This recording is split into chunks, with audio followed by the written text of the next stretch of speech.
Breaking tonight, Australia's trade position just hardened dramatically. Canberra didn't negotiate, they imposed.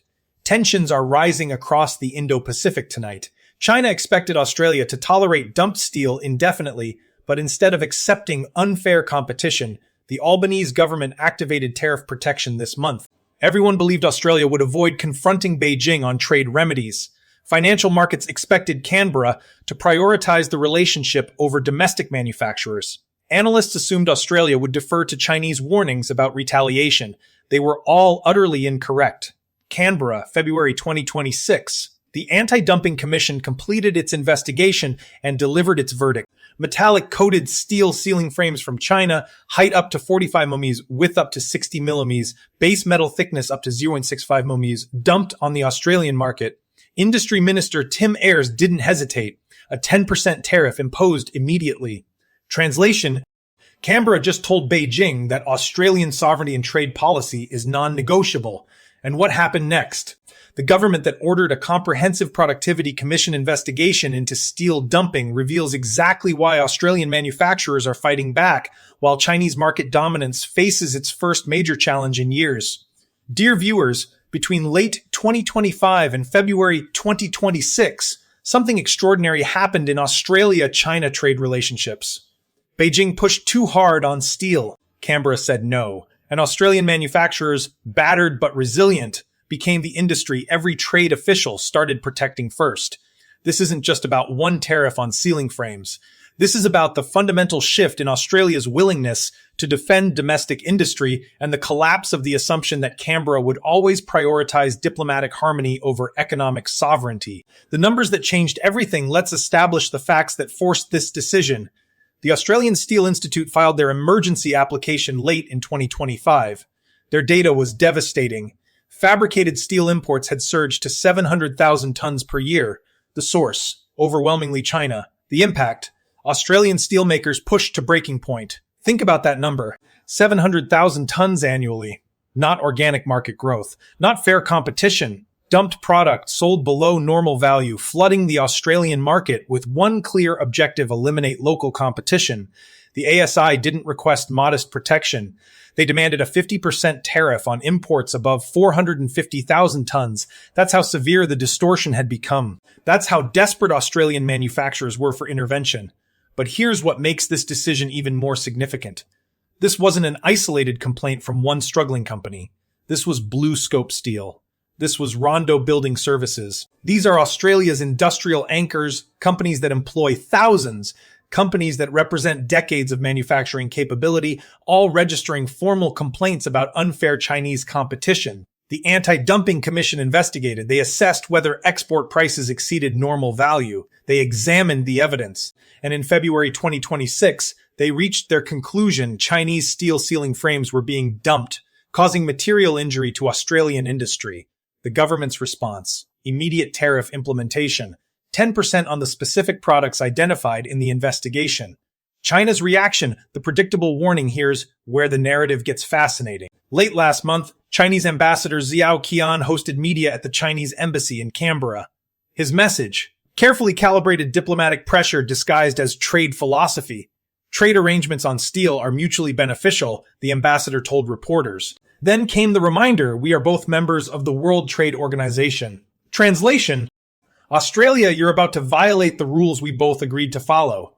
But Ambassador Zhao wasn't finished. He continued: should we conduct any trade remedy practice, it's important to follow exactly the WTO rules and should be in accordance with the spirit of the China-Australia Agreement. Notice the framing. Not if Australia conducts trade remedies. Should. As if the decision hadn't already been made. As if the investigation results were still negotiable. Then came the direct warning: we are concerned about excessive use of trade remedies. Excessive. That's the word Beijing chose. Not inappropriate. Not unnecessary. Excessive. As if protecting 700,000 tons of dumped imports represents some kind of trade policy overreach. But here's what Ambassador Xiao didn't mention during that media briefing. Here's the context that makes China's objection to Australia's excessive trade remedies absolutely extraordinary. The timing: Beijing hoped you'd ignore January 2026, just weeks before Australia announced its steel tariff decision. China's Ministry of Commerce made its own announcement, a 55% tariff on beef imports above quota levels, effective immediately. The targets? Brazil, Australia, and the United States. The justification? Protecting China's domestic cattle industry from what Beijing claimed was serious damage caused by rising import volumes. For Australia specifically, the quota was set at 205,000 metric tons for 2026. The problem? Australian beef exports to China were tracking around 260,000 metric tons annually. That means roughly 55,000 tons of Australian beef would now face a 55% additional tariff.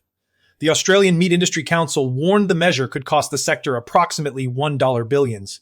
Trade Minister Don Farrell called the decision disappointing, but Beijing was unmoved. So let's understand the sequence clearly. January 2026, China imposes massive 55% tariff on Australian beef above quota levels, suspending part of the China-Australia Free Trade Agreement. Late January 2026, Ambassador Zhao Qian warns about excessive use of trade remedies. February 2026, Australia imposes 10% tariff on dumped Chinese steel ceiling frames. Beijing's position: Australia's 10% tariff on genuinely dumped products represents excessive trade remedies, but China's 55% tariff on legitimate agricultural exports, perfectly reasonable domestic industry protection. The hypocrisy isn't subtle, it's transparent. The Australian government's Strategic Clarity Industry Minister Tim Ayres didn't dance around the decision. His spokesperson delivered a statement that captured exactly why this tariff matters. The government supports free and fair trade because Australia's prosperity is linked to open and rules-based trade. When trade is not fair, the government will stand up for Australian farmers, manufacturers, and workers. This includes applying measures at the border to address unfair imports. Notice the framework: free and fair trade. Not just free. Fair, because opening your market to dumped products isn't free trade, it's economic surrender. The spokesperson continued: decisions about whether to impose anti-dumping measures are based on industry applications to the Anti-Dumping Commission. Any resulting trade remedy actions are informed by rigorous, evidence-based investigations conducted by the Commission and are fully consistent with Australia's obligations under its trade agreements. Translation: we followed the process. We conducted the investigation. We applied the law. This is exactly what WTO rules permit, and we're not apologizing for defending Australian jobs. But here's what makes the government's position even more significant. This isn't happening in isolation. The Albanese government ordered the Productivity Commission to conduct a comprehensive review of long-standing steel dumping allegations. That final report is due in November 2026. This 10% tariff on ceiling frames, this is just the beginning. This is Canberra signaling that the era of passive acceptance of dumped Chinese steel has ended. The pattern across every industry, dear viewers, what we're witnessing isn't one tariff decision. It's the emergence of a pattern. Australian steelmakers complain about dumping. The government investigates. Evidence confirms the complaint. Tariffs are imposed. But look at the broader context. This comes after interim tariffs of between 35% and 113% on various steel products, including bolts and hot-rolled coil steel, imposed in December 25. Multiple investigations into Chinese steel product subsidies, growing recognition that China systematically uses state support to undercut global competitors. The Australian Steel Institute's chief executive, Mark Kane, identified import problems that started years ago was distorting the market. Not competing in the market,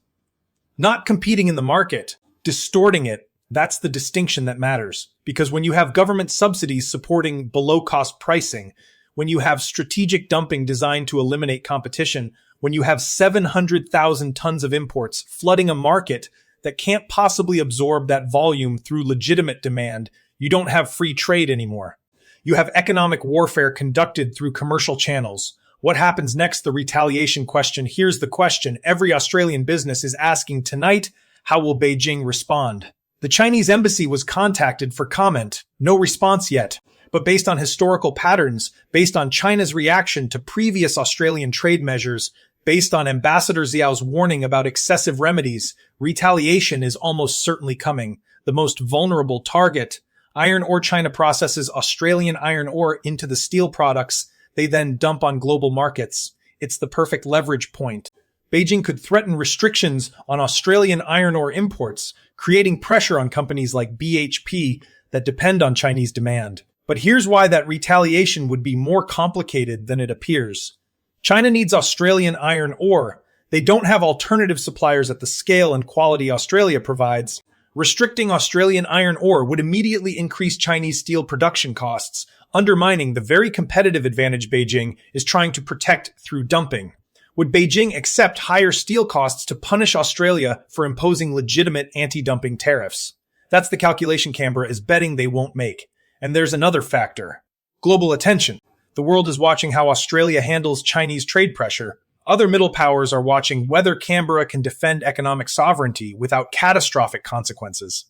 If Australia successfully imposes anti-dumping measures and withstands Chinese retaliation, it establishes a template that threatens Beijing's entire approach to trade dominance. The broader significance rules-based trade under pressure, what we're witnessing tonight, extends far beyond steel ceiling frames.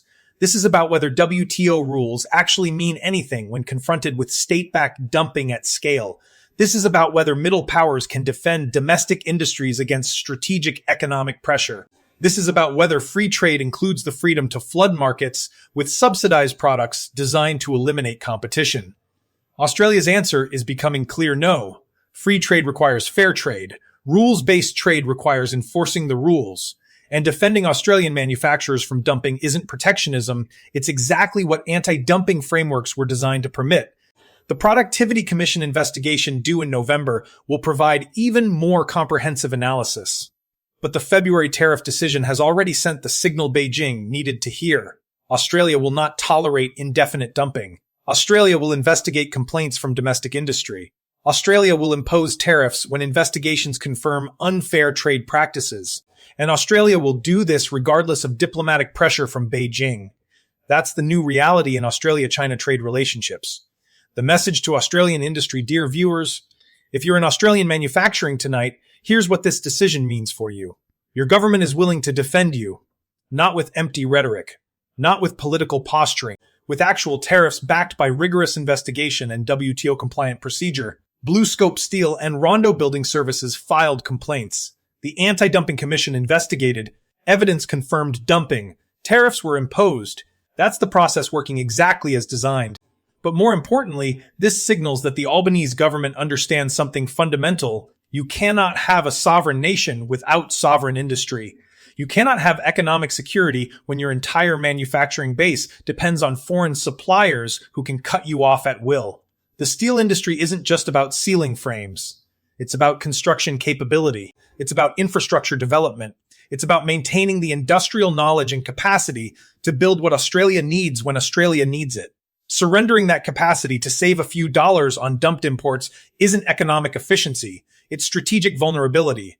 And Canberra appears to have finally recognized that distinction. This is the story tonight. Australia imposed a 10% tariff on Chinese steel ceiling frames after investigation confirmed dumping. China warned about excessive trade remedies while maintaining its own 55% beef tariff, and the Albanese government chose domestic industry protection over diplomatic convenience. The era of passive acceptance has ended. The question now is whether Australia can withstand whatever retaliation Beijing decides to impose. But here's what we know with certainty: Australian manufacturers are no longer fighting alone. Their government just stood with them against the world's second largest economy. And that changes everything.